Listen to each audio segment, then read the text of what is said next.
అందరికీ నమస్కారం. తెన్నేటి లక్ష్మీస్ కిచెన్కి స్వాగతం. ఇంకా లేట్ చేయకుండా ఈరోజు రెసిపీలోకి వెళ్ళిపోదాం. ఈరోజు మనము పొడి వంకాయలతో ధనియాల కారం పెట్టిన కూర అనుకుంటున్నాం. దీనికోసం 1/2 కిలో వంకాయలు, 2 టేబుల్ స్పూన్ల ధనియాలు, 2 టేబుల్ స్పూన్ల శనగపప్పు, 2 టేబుల్ స్పూన్ల మినపప్పు, 1/2 టేబుల్ స్పూన్ జీలకర్ర, 15 మిరపకాయలు, కొద్దిగా చింతపండు, 1.5 స్పూన్ ఉప్పు. ఇప్పుడు వంకాయ కూరకి కూర కారం రెడీ చేస్తున్నాం. 1 టేబుల్ స్పూన్ ఆయిల్ వేయాలి. ఫస్ట్ ఇప్పుడు ఆయిల్ వేడెక్కింది, శనగపప్పు వేసుకోవాలి.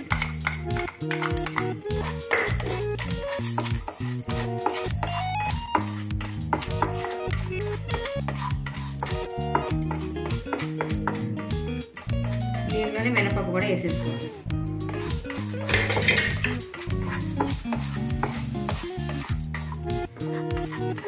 మినపప్పు శనగపప్పు కొంచెం కలర్ మారాక ధనియాలు వేసుకోవాలి. ఇవి వేగాక ఇప్పుడు ధనియాలు కూడా వేసేయాలి. కొంచెం వేగాక ఎండుమిరపకాయలు వేసేసుకోవాలి. మనం తీసుకున్న కొంచెం చింతపండు కూడా దీంట్లోనే వేసేసి వేయించేసుకోవాలి. ఇది కొంచెం దూరగా వేగాక స్టవ్ ఆఫ్ చేసి చల్లారబెట్టాలి. ఇది వేగిన పోసంతా ఒక కళ్ళలో తీసుకొని చల్లారినాక మిక్సీ పట్టుకోవాలి. అంతవరకు మనం వంకాయలు కట్ చేసుకుందాం. దీంట్లోనే పచ్చి జీలకర్ర వేసేసుకోవాలి. ఉప్పు కూడా వేసేద్దాం.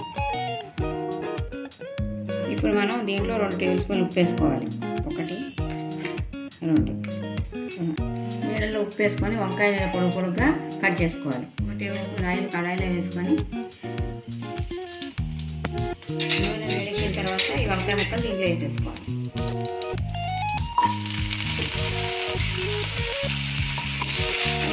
వేసుకున్నాక ఒకసారి కలిపి స్టవ్ సిమ్లో వేసుకోవాలి. వంకాయలు నూనెలో వేసాక ఒకసారి కింద మీద బాగా కలుపుకోవాలి. కలుపుకొని స్టవ్ కొంచెం సిమ్లో పెట్టుకొని మూత పెట్టి పెట్టేయాలి. ఒక 5 మినిట్స్ పెట్టేయాలి. ఇవన్నీ మిక్సీలో వేసుకొని మెత్తగా పొడి చేసుకోవాలి. నేను ఆల్మోస్ట్ అన్నీ వేసేసినట్టేనండి.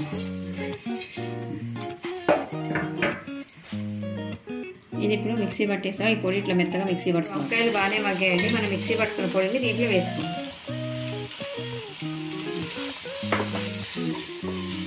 మిక్సీ పట్టిన పొడి కొద్ది కొద్దిగా మీకు కావాల్సినంత కారంలో వేసుకోవాలి. మళ్ళీ మూత పెట్టి వంకాయలు మగ్గనియాలి. సిమ్లో పెట్టి మగ్గనియాలి. మూత పెట్టేయాలి. ఇప్పుడు దీంట్లో నాకు కొంచెం కారం తక్కువైనట్టు అనిపిస్తుందండి. మూత తీసి ఒక 1/2 టేబుల్ స్పూన్ కారం పొడి వేస్తున్నాను. వేసి ఒకసారి కింద మీద కలుపుకోవాలి. అదే మగ్గిపోతుంది. అలా మూత పెట్టి సిమ్లో పెట్టాలి. స్టవ్ తగ్గించి మూత పెట్టేయాలి. ఇప్పుడు మూత తీసి చూసి ఒకసారి కలపాలండి. కలిపి మీకు ఏమైనా మారుతున్నట్టు అనిపిస్తే ఒక్క చెక్క వాటర్ పోసుకోవాలి. మగ్గిపోతుంది. ఇంకా పక్కన మగ్గిపోద్దండి. స్టవ్ సిమ్లో పెట్టుకోవాలి.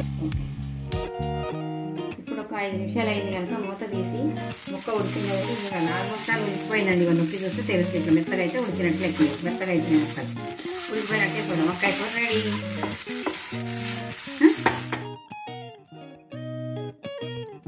ఈ రెసిపీ మీకు నచ్చినట్లయితే షేర్ చేయండి, లైక్ చేయండి, సబ్స్క్రైబ్ చేయండి. నా కొత్త వీడియోస్ మీ వరకు రావాలంటే బెల్ ఐకాన్ ప్రెస్ చేయండి. మరొక మంచి రెసిపీతో మీ ముందరికి వస్తాను. Thank you.